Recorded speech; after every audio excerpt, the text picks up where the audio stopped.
4 নম্বর ওয়ায়ামানু মিন ফাজইল আকবার, কিয়ামতের কঠিন ময়দানের ত্রাস। কিয়ামতের কঠিন ময়দানের ওই অবস্থা কোন সাহিত্যের পাবে না।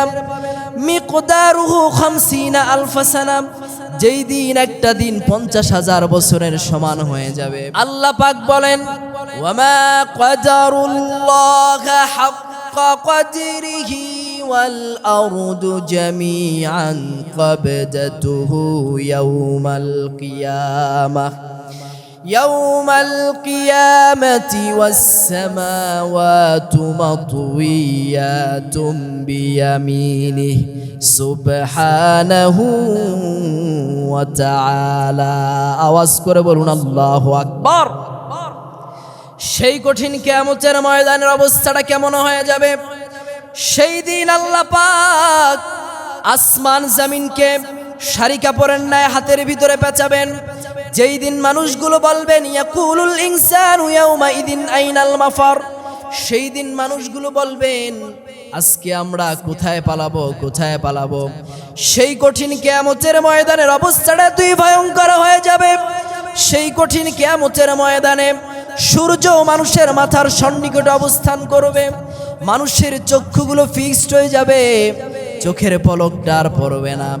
সেই কঠিন কিয়ামতের ময়দানে সব মানুষগুলো ঘামের দরিয়ায় ভাসতে থাকবে, মস্তকগুলো টকবক করে উচ্চে পড়তে থাকবে। লা ইয়াতাকাল্লামুনা ইল্লা মান আযিনা লাহুর রহমান, সেই দিন কোন মানুষ আল্লাহর সামনে অনুমতি ছাড়া কথা বলতে পারবে না। জালিলুল কদর পয়গম্বররাও সেই দিন ইয়া নাফসি ইয়া নাফসি বলবে। সেই দিনের অবস্থাটা এমন হয়ে যাবে ইয়াউমা ইয়াফিরুল মারউ মিন আখিহি ওয়া উম্মিহি ওয়া আবিহি ওয়া সাহিবাতিহি ওয়া বানিহি। সেই দিন মা তার সন্তানকে চিনবে না, সন্তান তার মাকে চিনবে না, বাবা তার সন্তানকে চিনবে না, সন্তান তার বাবাকে চিনবে না, বন্ধু বন্ধুর কোনো কাজে আসবে না।